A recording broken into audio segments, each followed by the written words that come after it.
Estás escuchando Milenio 3 por Aluka Nanika.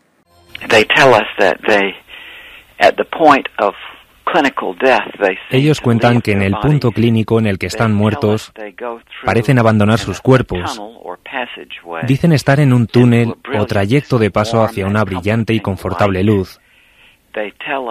Nos cuentan que ven a sus parientes que ya han muerto, que parecen estar allí para encontrarse con ellos y saludarles.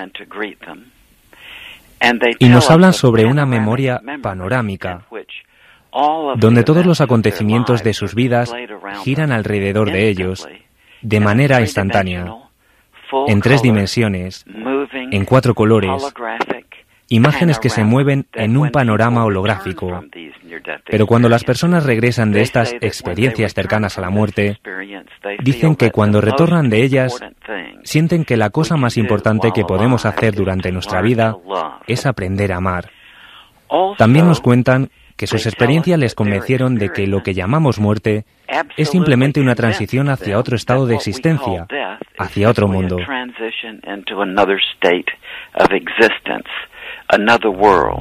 Buenas y especiales noches, amigos. Como siempre, las coincidencias. En la noche de difuntos. Dead Can Dance suena. Y esta noche hemos podido entrevistar, largo y tendido, a Raymond Moody, el hombre que cambió el concepto de la muerte en Occidente a raíz de su libro Life After Life, Vida después de la vida, 1975. Millones de ejemplares vendidos y muchas conciencias cambiadas. Queremos agradecer a José Antonio Fossati, a Sebastián Vázquez, a toda la gente que nos ha permitido charlar con él, grabarle, conocer sus últimas investigaciones y tener el tiempo justo para poder traducirlo y que cómodamente escuchéis las últimas reflexiones sobre ese científico, médico, que trabajó como psiquiatra forense en un hospital de Georgia, psicólogo y filósofo, que se atrevió a ir recopilando una tras otra experiencias cercanas a la muerte. Cuando llegó a 150 dijo: esto tiene que ser conocido. El impacto fue tremendo. Como nos ocurrió la pasada semana con Eric von Daniken, esta noche viene a visitarnos un clásico. Hay muchas sorpresas. Lo que está haciendo Raymond Moody ahora mismo, nos lo contaba hace exactamente 2 horas. Lo que está pasando, por ejemplo, con los pacientes que asisten a los muertos. ¿Por qué mucha gente asegura que veía familiares en ese momento último? ¿Por qué muchas personas, por ejemplo los suicidas, regresan de ese otro lado de la experiencia cercana a la muerte convencidos de que no tienen que volver a hacerlo?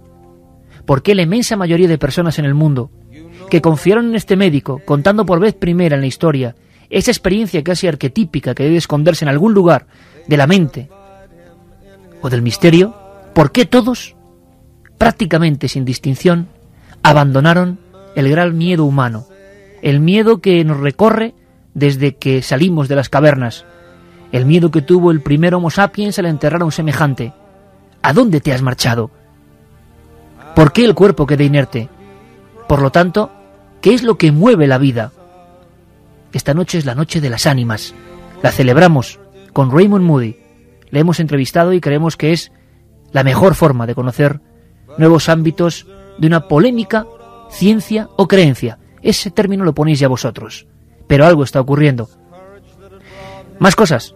Esta noche, muy especial, hemos tenido la oportunidad de hacer una adaptación. He hecho una pequeña adaptación radiofónica del cuento que tenía que sonar esta noche. El Monte de las Ánimas, Gustavo Adolfo Bécquer. Espantó a toda una generación. Ha quedado como inmortal, y esa palabra surgirá aquí, seguro, varias veces a lo largo de la madrugada. Un cuento que no os podéis perder, que en esta noche aparecerá en cierto instante, como aparecen los vaporosos seres que cantan el miserere en las noches sorianas. Ese cuento suena más o menos así. Aquello no fue una cacería, fue una batalla espantosa. El monte quedó sembrado de cadáveres. Los lobos a quienes se quiso exterminar tuvieron un sangriento festín. Por último, intervino la autoridad del rey. El monte, maldita ocasión de tantas desgracias, se declaró abandonado, y la capilla de los religiosos, situada en el mismo monte y en cuyo atrio se enterraron juntos amigos y enemigos, comenzó a arruinarse. Desde entonces, dicen que cuando llega la noche de difuntos, se oye doblar sola la campana de la capilla, y que las ánimas de los muertos, envueltas en jirones de sus sudarios, corren como en una cacería fantástica por entre las breñas y los zarzales. Los ciervos braman espantados, los lobos aúllan, las culebras dan horrorosos silbidos, y al otro día se han visto impresas en la nieve las huellas de los descarnados pies de los esqueletos. Por eso, en Soria, le llamamos el Monte de las Ánimas, y por eso he querido salir de él antes que cierre la noche. Esta misma música que suena ahora, que nos pone Geray Martínez, es muy emocionante estar rodeado de amigos en esta Noche de las Ánimas, que nos toca hacer radio, imaginaos qué privilegio. Nos ha ocurrido en alguna ocasión, años ha. Esta música que suena, yo la escuchaba dentro de la gruta de Altamira, a solas, observando las primeras pinturas que tienen que ver quizá con lo sobrenatural, con la creencia en el más allá. Imaginaos lo que es este Yulunga del muerto puede danzar, Dit Can Dance, en esa oscuridad. A ver si logramos esta noche entre todos, ¿por qué no?, retrotraernos hasta esa sensación del hombre prehistórico. Porque en el fondo sigue siendo la misma. Tenemos radio, ordenadores, capacidades increíbles y no soñadas, pero cuando hablamos una noche como esta, del gran misterio de dónde va la gente que queremos, dónde iremos nosotros, cuando somos quizá conscientes de que tenemos dos certezas en esta existencia, que nacemos y que morimos, a pesar de que la ciencia y nuestra esperanza intenta alargar ese momento, postergarlo, porque sigue siendo el gran tabú. Esta noche, desde esa visión estética y artística, si se quiere, de la muerte, queremos sentirnos también con esa especie de gran interrogante que nadie ha logrado despejar. No me digáis que no es asombroso. Hemos conseguido sueños imposibles para ese hombre prehistórico de Altamira. Sin embargo, la última gran pregunta, ¿a dónde te has marchado?, sigue estando exactamente igual. De ahí nacen las religiones, los ritos, las esperanzas, los rezos, las disputas, las guerras, el poder, en el fondo por la incongruencia de la realidad en la que vivimos. No sabemos por qué nos han puesto aquí, qué es esto y qué vendrá después. Yo pensaba en todo eso, escuchando estas notas de Yulunga dentro de la cueva prodigiosa. Había pasado un poco, 5 o 6 días del Día de Difuntos, cuando Gustavo Adolfo Bécquer, en un periódico, El Contemporáneo, 1861, se atrevió con el relato que esta noche vamos a vivir. Raymond Moody, Monte de las Ánimas, buenos amigos y encima el antropólogo que quizá más sabe de ritos y de lo que significa ese lado que hoy se hace muy, muy, muy fino. José Luis Cardero, un honor tenerte esta noche aquí en Milenio 3. Buenas noches. Buenas noches a todos, el honor es para mí. Vaya noche que se ha ido construyendo con el paso de los tiempos. Como vamos a empezar con Moody, y te pido que estés muy atento, José Luis, lo primero que viene a la memoria, no sé si en Mesopotamia, no sé si en Egipto, no sé si en las culturas hinduistas muy antiguas, aparecen relatos como los que luego rescata Moody a nivel médico, es decir, ese umbral de la muerte, esa luminescencia en la muerte, ese túnel. Sabemos que el Bosco, por ejemplo, lo pintó, ese túnel, pero antes, ¿hay más relatos, José Luis? Desde luego que los hay. Podemos contemplar las pantallas de televisión hoy, que son nuestras contemporáneas, por decirlo de alguna manera, pero también podemos abismarnos en los desiertos de Nevada o en las selvas de Guatemala o en las arenas del desierto, y allí siempre vemos algunos extraños cuadros, algunas extrañas pinturas que nos recuerdan mucho este tipo de composiciones, tanto por los seres que aparecen en ellos, como por algunas, yo podría llamarlas casi infraestructuras, alguna especie de agujeros, alguna especie de puertas. A mí me conmueve mucho una urna cineraria de hace 5 o 6.000 años, que tiene grabada, además de una esvástica, muy curiosa, tiene grabada una puerta, un umbral. Es decir, las cenizas que contiene esa urna están prometidas, por decirlo de alguna manera, a un umbral. Tienen ¿Mesopotámica? Que atravesar un umbral. No, es de una cultura preitálica, una cultura que está aproximadamente fechada pues muy cerca de Valcamónica, Menuda zona, y sí, una zona, pues sabemos que tremendamente abundante en testimonios de otras épocas, pero me llama muchísimo la atención precisamente por eso, porque existen además junto a esa puerta dibujados dos seres, incluso parecen un hombre y una mujer, que están próximos a pasar el umbral. Entonces, como vemos, esto no solamente aparece en nuestras pantallas de televisión, en nuestros ordenadores, sino que aparece también en esos ordenadores primitivos, que podrían ser las pinturas prehistóricas, los petroglifos más antiguos, y sobre todo aparece en la memoria de los seres humanos. Pues vaya escena para empezar esta noche, ¿no? Una urna cineraria, un testimonio entre la vida y la muerte, y simplemente una puerta. Esa puerta que no sabemos si esta noche se abre de forma especial. Más cosas, por supuesto, encuesta en vivo. Carmen, buenas noches. Buenas madrugadas. Has recorrido España, traemos tradiciones increíbles, las analizaremos con nuestros amigos, sorprendentes. ¿Alguna que te haya llamado, pero en 10 segundos, especialmente la atención de lo que vamos a conocer después? Mira, hay una tradición en Alicante en la que se hace la cama para los difuntos que ya no están. Al parecer, en esta noche mágica, esa puerta de la que hablabas hace apenas unos segundos, Iker, se abre y los difuntos entran a ser parte de los vivos. Unos y otros se juntan. Los difuntos vuelven desde el más allá y qué mejor sitio que entrar en su casa y en su propia cama.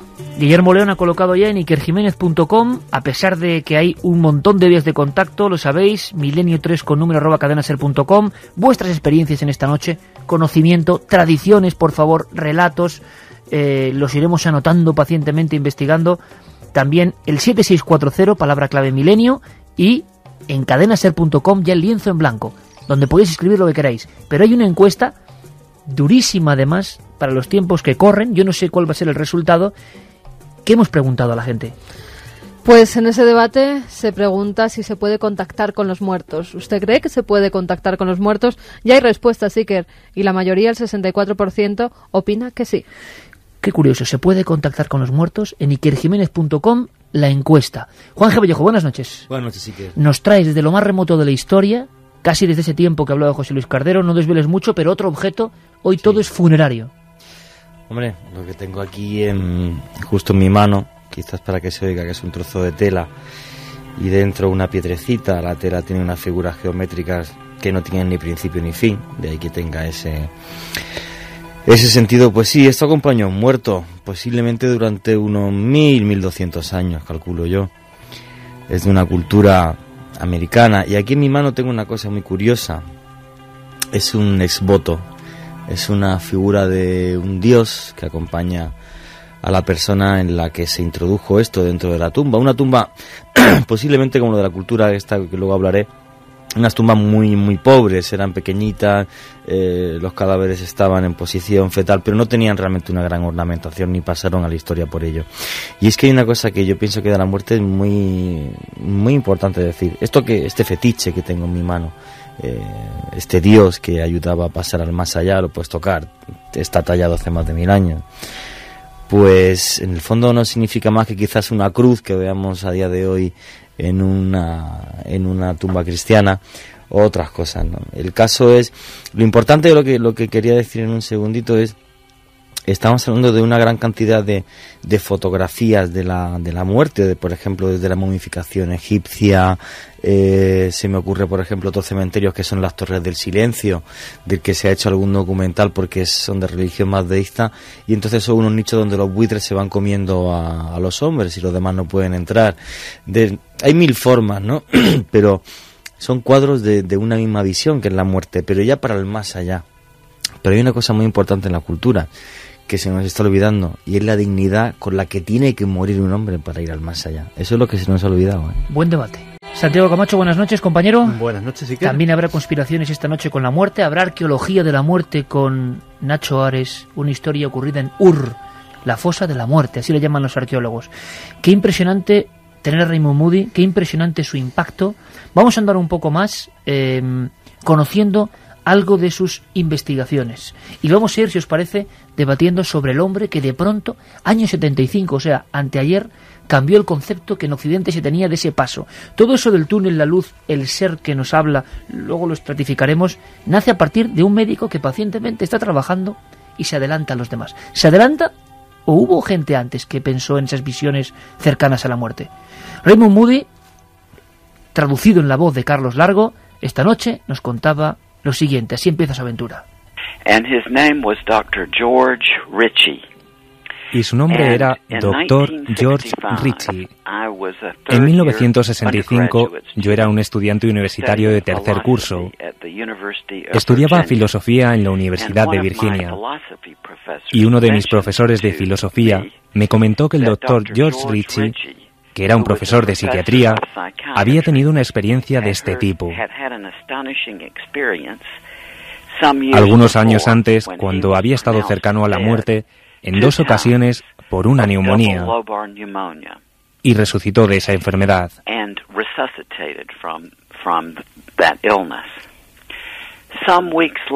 Unas semanas después, tuve la oportunidad de oír al Dr. Ritchie hablando sobre su experiencia, y cambió mi vida de manera dramática. Lo primero de todo, debería decir que los recuerdos del Dr. Ritchie, incluso después de estos 44 años desde que escuché su experiencia, me recuerda a uno de los hombres más agradables que he conocido en mi vida. Tenía un gran corazón, cuidaba cuidadosamente de otras personas, y era un brillante psiquiatra.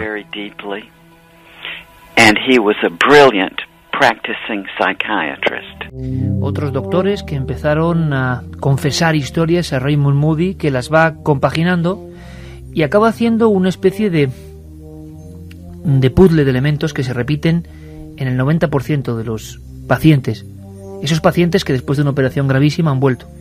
Cuando uno lo rememora se da cuenta de que esto ya pertenece, como decimos, al inconsciente colectivo moderno, que todo el mundo lo da por hecho, pero es a raíz de este libro y de este estudio. Sonidos audibles como un zumbido. Sensación de paz. También acompañada de ese vértigo de que uno sale de su propio cuerpo. El túnel. Ese vértigo se prolonga por un túnel. Sensación, decían algunos, de ascender hacia el cielo. En un momento de esa experiencia extracorpórea, ver a parientes que ya están fallecidos. Alguien identifica a personas como en los sueños. Soñamos con gente que hemos visto, evidentemente. Nuestra mente compone cosas ya conocidas. Pero estas personas que se aparecen en esta ECM, experiencia cercana a la muerte, ya han fallecido y son importantes para el sujeto. Encontrarse con un ser espiritual. Al final de ese trayecto hay una luminiscencia y alguien que debe ser importante. Se ha convertido casi en leyenda urbana lo de no es tu momento. Y el regreso. Pero en ese regreso una revisión de la vida.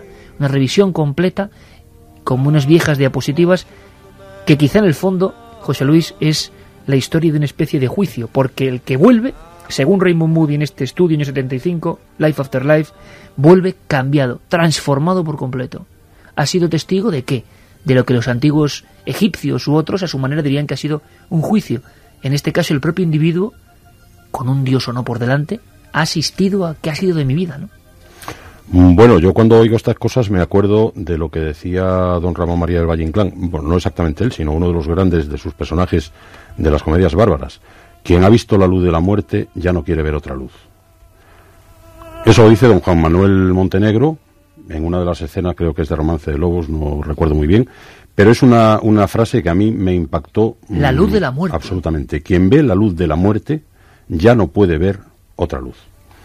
Eso indica que cuando nosotros nos aproximamos a ese umbral del que estamos hablando, a esa especie de túnel, de luz, de puerta, a través de la cual se entra o se sale, según los criterios, ¿no?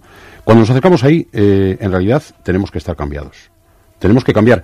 Esto nos lo dicen todos los conocimientos secretos del mundo. La alquimia, la masonería, las antiguas civilizaciones egipcias, los antiguos textos sagrados, todos nos dicen que el iniciado tiene que cambiar para poder atravesar el umbral de la transformación muerte. Total. Tiene que transformarse absolutamente, tiene que ser otro. Y si por alguna razón tiene que volver de nuevo a este mundo, lo cual ocurre, por ejemplo, muchas veces ocurre en el caso de los chamanes, que van y vuelven, pues vuelve de una manera totalmente, ya no es la misma persona. Pero no solamente no es la misma persona, sino que es una persona que en muchas culturas está autorizada a transgredir el orden. Es decir, hasta ese punto se produce el cambio. Lo que es tan importante en una sociedad, que es el orden social, estas personas pueden transgredirlo porque están autorizadas. Han ido al otro lado y han vuelto. Eso es fundamental. 1:30, Noche de Difuntos. Se nos olvidaba una cosa importante, y es que para todos los que participen hay un regalo, y uno de los libros precisamente tiene bastante que ver con una noche tan truculenta en algún aspecto, ¿no? Sobre todo en el aspecto simbólico, aunque en algunos lugares, y lo vamos a ver, es una auténtica fiesta, como suena, pero es un libro que tienes ahí, cuya portada es un ataúd. Que se llama El Resucitador, lo ha publicado Bóveda. Tenemos un ejemplar de esta novela que dice: cuando los ladrones de cadáveres se convierten en asesinos. Bueno, pues tiene buena pinta. También tenemos el manuscrito Masada, que nos ha regalado la misma editorial Bóveda, y un libro, Iker, que es muy interesante, de Plaza y Janés, La última respuesta. Es el último premio Ciudad de Torrevieja, y la verdad que nos lo estamos leyendo y tiene cosas muy interesantes. Einstein, Secretos de Einstein. Pues esos 3 libros. Repetimos las vías de contacto: 7640, palabra clave Milenio, espacio vuestros mensajes, milenio3 con número @cadenaser.com, y nuestra página web cadenaser.com, donde podéis dejar ahí los mensajes que queráis. Antes de que, Santi, me cuentes un poco la repercusión de lo que supuso Moody, y también hubo, como siempre, envidiosos, copiones, críticos, cruzadas. Hablábamos esta noche también con Sebastián Vázquez, y me contaba que el impacto a nivel de librerías era solo comparable al Código da Vinci. Hablando de Dan Brown, que ahora ha vuelto a hacer una novela que, por cierto, a mí me parece, lo que he leído, bastante interesante. ¿Qué ocurre? Que la gente va a las librerías ansiosa de encontrarse con ese doctor americano, con lo que él ha descubierto. ¿Por qué? Porque por vez primera el que revela secretos precisamente es un científico médico, y eso ya le da una pátina distinta. Y la cruzada comenzará muy pronto contra Moody, que no hará sino incrementar las ventas y el efecto. Me cuentas ahora un poco, Santi, pero escuchad esto, amigos. Raymond Moody esta noche nos contaba, nos ha impresionado, que una de las cosas que evidentemente como médico más le impactaba eran las experiencias cercanas a la muerte con niños. Yo nunca he oído hablar del túnel oscuro. O sea, como si ese túnel variase cuando el protagonista es un niño. Nos lo cuenta Raymond Moody. Incluso después de muchos años, los niños que han tenido experiencias cercanas a la muerte han continuado influenciados por ellas durante todas sus vidas, y lo recuerdan como uno de los acontecimientos más importantes. Curiosamente, estos chicos nos cuentan las mismas historias que escuchamos en los adultos, abandonando sus cuerpos, yendo hacia un túnel, hacia una luz preciosa, y en algunos casos, incluso reviviendo sus vidas. Hablé con un hombre que tenía 11 años cuando tuvo una experiencia cercana a la muerte, y me describió ver en ese punto un panorama de toda la vida que había dejado hasta sus 11 años. Y este hombre tenía 34 años cuando me contó esta historia, y era obvio que la experiencia que tuvo a sus 11 años profundamente le marcó para el resto de su vida.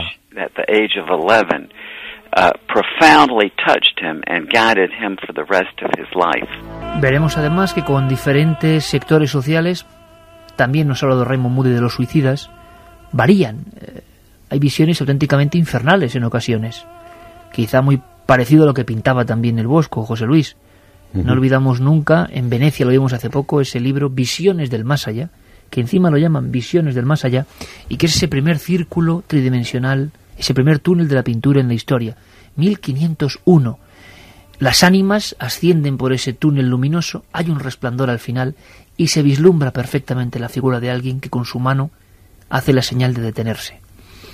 Da la impresión de que ese pintor Hieronymus Bosch, desde luego, o conocía muy bien esos fenómenos o había tenido visiones. De inmediato la ciencia, Santiago, se arma contra Moody. Es como si hubieran atacado un flanco importante y muy débil, que es esas experiencias que se contaban en los pasillos de hospitales, pero nunca llegaban al gran público. La reacción incluso llegó a ser, lo contaba Moody, virulenta. Sí, de hecho hay ataques muy intensos. De hecho se le veta sus conferencias en universidades. ¿Se le llega a vetar? Sí, hay universidades que por petición de los estudiantes o de algunos profesores se le invita como conferenciante, y digamos que los sectores más escépticos montan campañas para que Raymond Moody no vaya.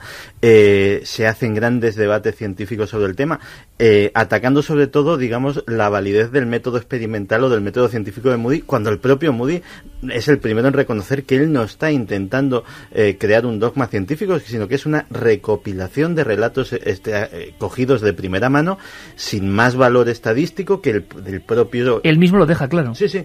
Pero es que además, en Estados Unidos, no solamente recibe el ataque de los sectores más racionalistas o más científicos, sino también de los sectores, concretamente de las iglesias evangélicas más, digámoslo así, más integristas, que casi lo tachan de hereje, de prosatánico, de anticristo. Y yo creo que todos estos debates debieron de ser de personas que no debían de leer el libro hasta sus 4 últimas líneas. Suele pasar. Porque en las 4 últimas líneas Moody da, yo creo, lo que es la clave de lo que pretendía. Y dice sencillamente, bueno, yo no soy teólogo, no soy más que un estudioso que ha recopilado narraciones de personas que han estado cercanas a la muerte y las he expuesto en mi libro de la forma más honesta que he podido. Si bien de este trabajo no pueden extraerse conclusiones determinantes, sí tiene un interés personal para muchos seres humanos, así como interés profesional para médicos o sacerdotes. Yo creo que mejor expresado no puede estar. El estudio de esas 150 personas, pacientes, en diferentes hospitales de Virginia, demostraba algo. Las coincidencias iban más allá de lo puramente estadístico, de lo puramente casual. Demostraban que las personas que antes no se habían contaminado con este relato, porque luego se ha hablado mucho de que, a posteriori, muchas personas en todo el mundo sintieron la experiencia Moody, vamos a llamarlo así. ¿Pero por qué? Por la influencia tremenda en televisión, en radio, ni siquiera leyendo el libro, de ese Life After Life, que se convirtió en un libro que tuvo cientos de secuelas, de copias, de aproximaciones de cualquier nivel intentando agarrar algo del éxito. Al final Moody se fue adentrando, y yo puedo decir que no le conocía, que me ha parecido un hombre absolutamente apasionado. Le escuchaba con qué pasión contaba cada detalle. Ocurría como con Daniken, es curioso, podrán ser criticados o no, pero desde luego la pasión les diferencia. Y Moody, con una edad ya importante, que está en España, por cierto, y que en Albacete hará un congreso, creo que por ahí está nuestro amigo Rafa Campillo, le mandamos un fuerte abrazo, pero Raymond Moody, que está en España apenas horas, nos han contado los compañeros de DAF, se emociona cada vez que habla de un caso.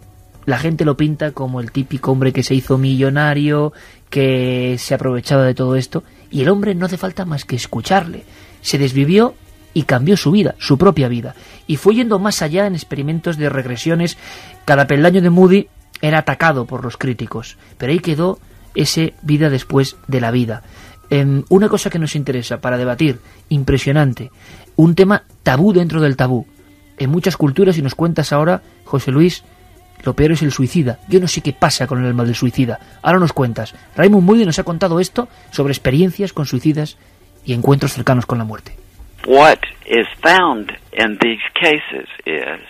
Lo que encontramos en estos casos es que en las experiencias cercanas a la muerte de las personas que intentan suicidarse no son diferentes a las de la gente que está cercana a la muerte por otras causas. Sin embargo, un descubrimiento muy interesante sobre esto es que estos pacientes nos cuentan que después de estas experiencias nunca volverían a intentar suicidarse. Dicen haber aprendido de las experiencias cercanas a la muerte, que incluso cuando llega una dificultad, la vida tiene un propósito, por lo que las experiencias cercanas a la muerte les otorgan una razón para vivir, porque ellos tienen plena confianza de que hay un más allá, y también porque después de ello, todas las cosas que hacemos en vida tienen profundas consecuencias para otras personas.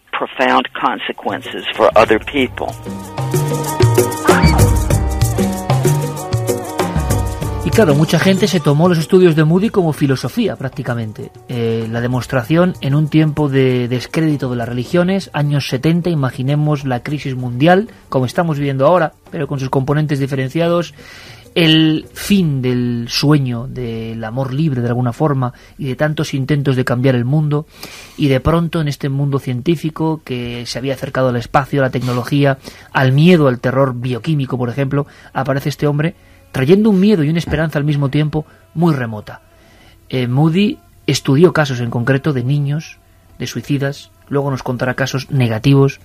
Es decir, no solo se quedó con lo positivo, que era evidente, que es que la gente perdía el miedo a la muerte, y mucha gente decía que se hubiese quedado en esa placidez de salud que comentaba José Luis. Eso, claro, impacta, impresiona, ¿no?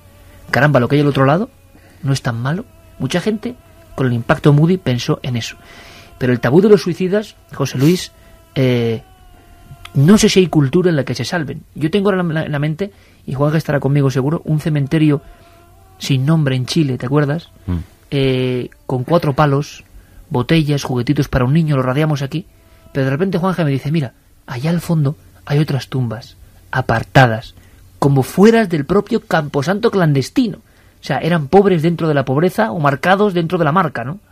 Sí, ten en cuenta que el gran cisma de la Iglesia además es por eso, porque Martín Lutero se suicida, se ahorca a un niño y coge su pala delante de todos los sacerdotes y hace un agujero dentro del camposanto y lo entierra. Ahí empieza el gran cisma de la Iglesia Católica en Occidente. O sea, fíjate hasta qué punto el tema grave. Un suicida por la religión católica no tiene derecho a estar enterrado en camposanto. Efectivamente, aquellas tumbas que tú y yo vimos, algunas serían de suicidas y algunas posiblemente de protestantes, anglicanos, luteranos, y estaban fuera del camposanto católico. José Luis, el suicida y la leyenda de que su alma perturbada quedaba en el lugar. Muchas culturas, muchas tradiciones incluso. Bueno, yo conozco muchas, conozco unas cuantas. No solamente eso, sino que si relacionamos de alguna manera, como yo creo que hay que relacionar, el culto más antiguo que tiene la humanidad, que es el culto de los muertos, con otro culto muy antiguo, casi tan antiguo como el culto de los muertos, que es el culto de la luz. Nosotros nos encontramos con que el culto de los muertos y el culto de la luz está siempre relacionado. Siempre que hay que llamar a los muertos, hay que invocarlos con una luz.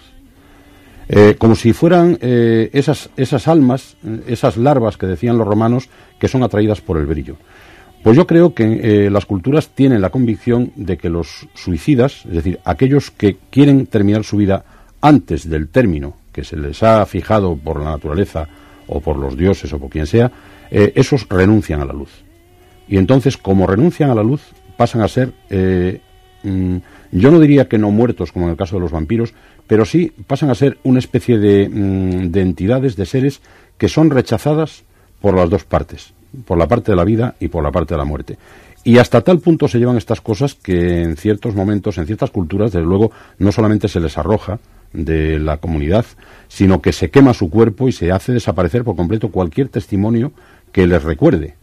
Y en una tradición no muy lejana a nosotros, a los suicidas se les enterraba en las encrucijadas. Recordemos que las encrucijadas eran los lugares por los que pasaban los dioses más terribles, como Hécate, al frente de su cortejo de difuntos y de perros negros. Cuando se invocaba a Hécate, siempre las almas que aparecían junto a Hécate eran las almas de los suicidas. Entonces, los suicidas son como una especie de baldón que queda en el grupo social. ¿Por qué? Pues sencillamente porque tanto la muerte como la vida son un proyecto común. Y los que rechazan ese proyecto común, bien se arriesgan a ser expulsados de la sociedad. Ahora estaba pensando en antiguos hombres, antiguos personajes incluso, míticos o no, que volvieron de entre los muertos.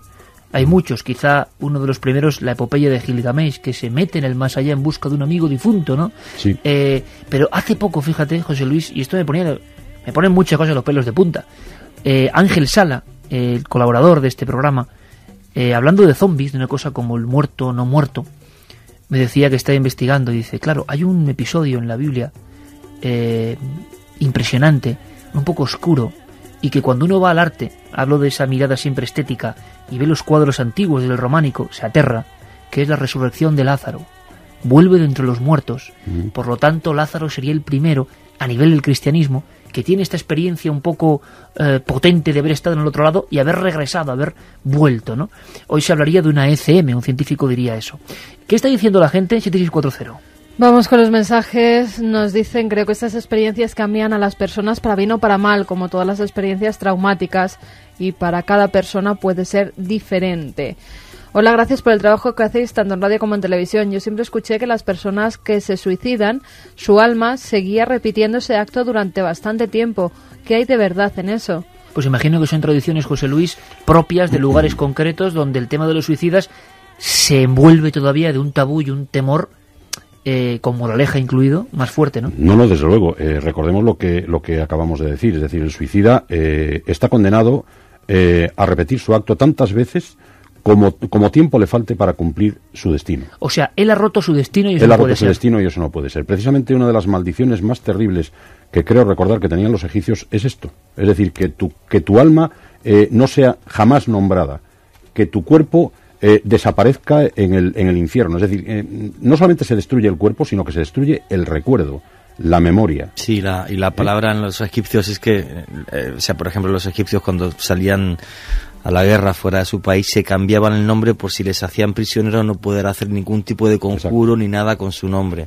Bueno, y recuerdo que los egipcios, Juanje, sí, cuando hablan del Ba, a veces expresado con un cuerpo de pájaro y la cara del difunto, sí, revoloteando donde el difunto ha muerto, que me parece una de las descripciones del libro de los muertos más impresionantes, sí, ¿no? Es impresionante. Entonces lo que estaba contando José Luis es fundamental, porque en el nombre de una persona se reflejaba de alguna forma su espíritu. De ahí que llegara la paranoia de que siempre que entraban en guerra se cambiaban los nombres por si eran apresados en vida, que les pudieran matar pero no les pudieran arrebatar el alma.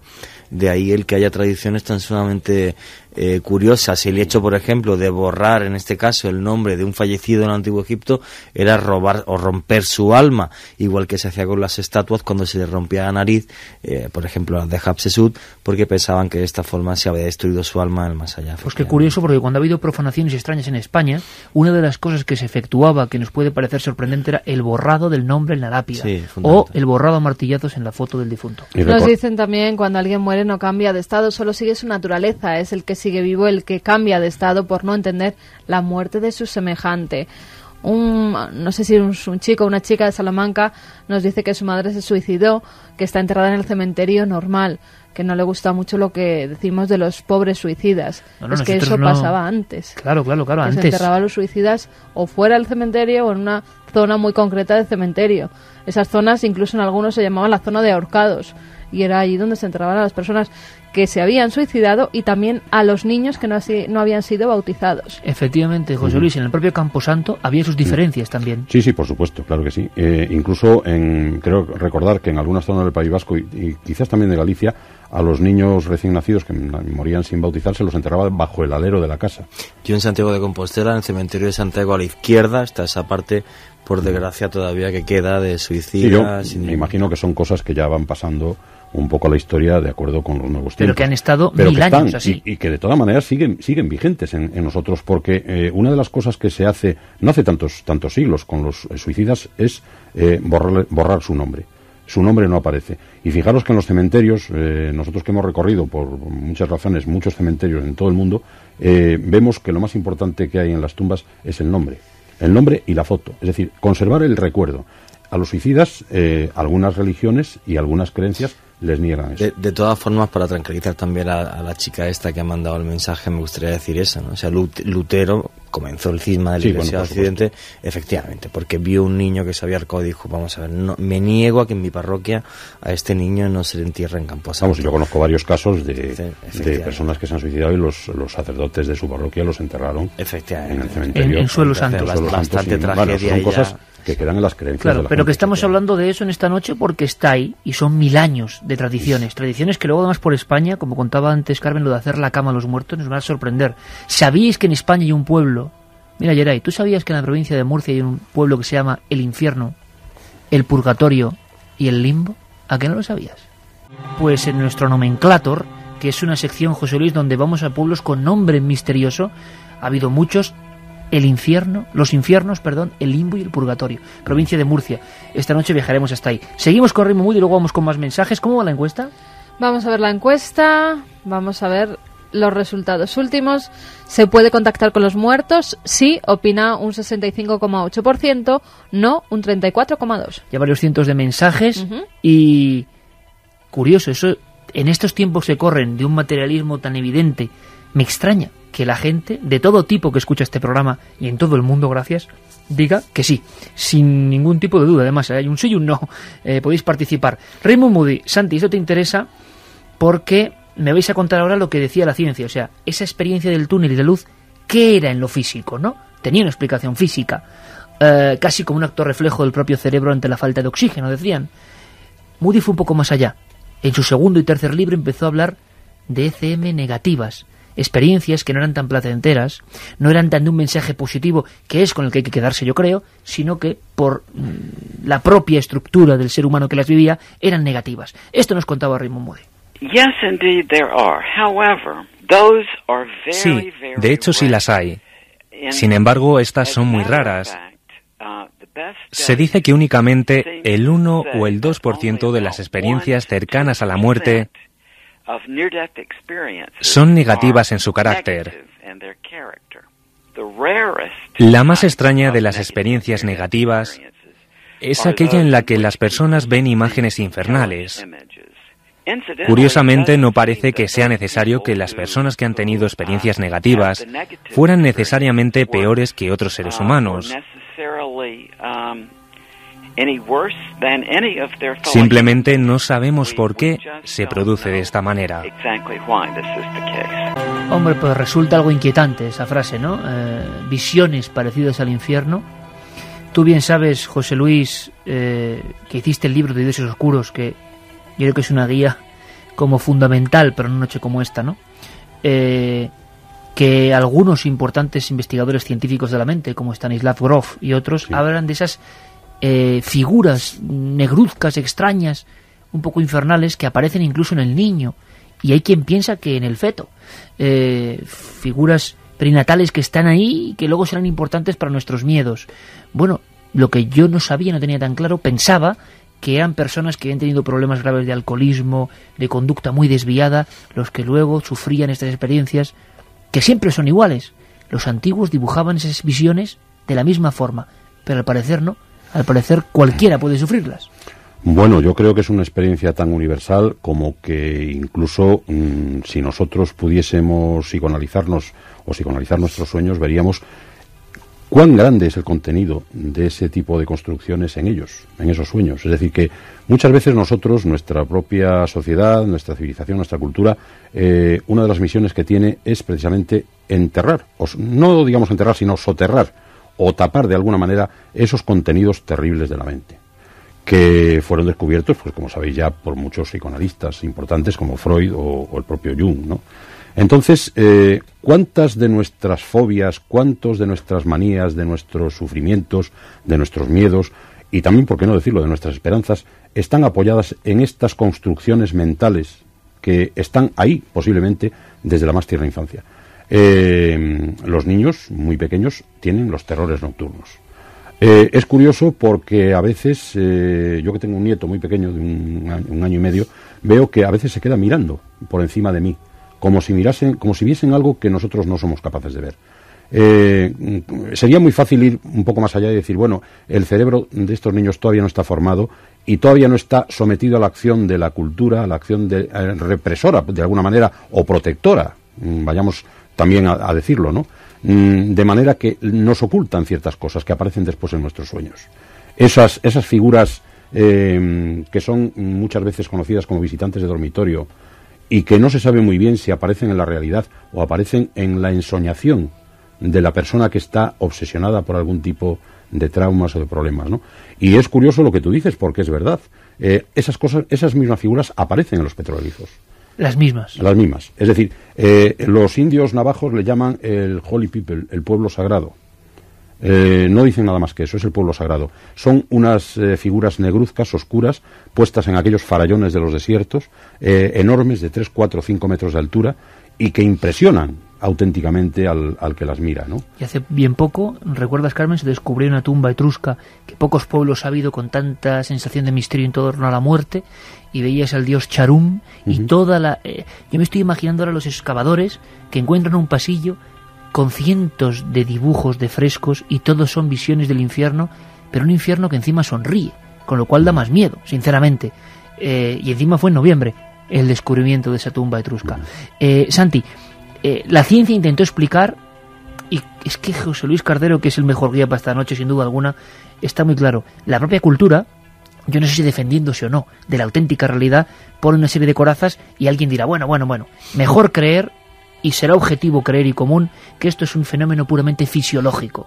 ¿Ese fenómeno fisiológico cuál era? Era una especie de reacción por la hipoxia del cerebro, ¿no? Efectivamente, y lo que digamos que se habían centrado, la ciencia sobre todo se centró en explicar el efecto túnel, que básicamente, y resumiendo muchísimo, se trataría de un reflejo motivado por la muerte secuencial de las células nerviosas receptores de la luz, sobre todo de la retina, que al ir muriendo irían dejando un punto de luz cada vez más pequeño, o cada vez más grande, mejor dicho, igual que, por ejemplo, cuando muere uno de los bastoncillos que utilizamos para oír, oímos un pitido muy agudo, y ese, digamos, es el sonido de la agonía de esa célula. Pues en el caso de las células receptoras de la luz, pues ese sonido de agonía en realidad sería un punto de luz que cada vez se iría haciendo más grande. Lo que pasa es que Moody afortunadamente también sirvió de acicate para otro tipo de investigaciones científicas.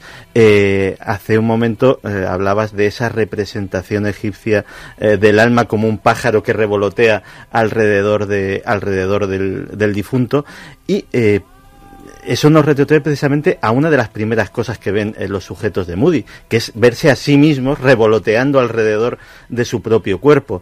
Eso ya ha llevado a muchos científicos, pues aquí hemos hablado varias veces del británico Peter Fenwick, pero por ejemplo hay un californiano, Charles Sturt, que como no podía, digamos, reproducir la veracidad de esas experiencias extracorpóreas, porque lógicamente las ECM son básicamente impredecibles, se dan en situaciones clínicas muy delicadas, sí que empezó a buscar personas que tuvieran recurrentemente eso que se ha dado en llamar viajes astrales, y que más o menos la sensación es la misma, es decir, es una sensación de salir fuera del cuerpo. Y diseñó un experimento muy sencillo con una persona que decía que se los autoinducía a voluntad y que no era nada paranormal, ni era una señora ama de casa absolutamente normal que respondió a un anuncio en un periódico.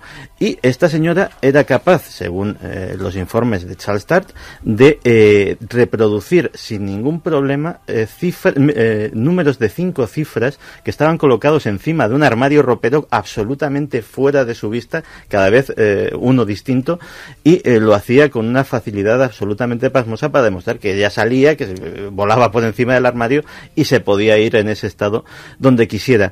Ese tipo de experimentos, sin la obra de Moody, no hubiesen sido capaces. La vuelta, en la segunda hora, vamos a caminar por el Monte de las Ánimas, con ese relato que convulsionó a toda una época, de Gustavo Adolfo Bécquer. Lo hizo una noche febril, tal noche como hoy, hace ya unos cuantos cientos de años. Lo más curioso, lo increíble, 1860 y tenía la fecha concreta, 61, o sea, exactamente 150 años hace, casi se va a cumplir aproximadamente, de una de las leyendas clásicas sobre si las ánimas, en cierta noche que es esta, abandonan su lugar, se hermanan de alguna forma y nos dan un mensaje. Vamos a vivirlo en la segunda hora. Vamos a viajar por esa España donde todavía hoy, como decía José Luis Cardero, ese remanente ha quedado, y a pesar de la tecnología y la modernidad, se siguen haciendo cosas que nos van a sorprender. Va a ser un viaje increíble. Carlos Cala nos va a contar toda la verdad que hay sobre este día en concreto y toda la deformación que ha habido. Y muchas más cosas que tenéis que vivir con nosotros. La primera y fundamental, a la vuelta Raymond Moody, y esto yo creo que es lo más importante, nos va a contar su última investigación. Su investigación sobre no solo lo que viven los que van a estar en ese otro lado, sino los que acompañan al difunto, los que están pasando ese duermevela terrible a veces, agónico en muchas ocasiones, triste, y que sabemos que mucha gente estará pasando ahora, y que les lanzamos un abrazo y un apoyo grande. Experiencias de esas personas que de repente, en una especie de semiconsciencia, son ancianos y empiezan a hablar de sus amigos de la infancia.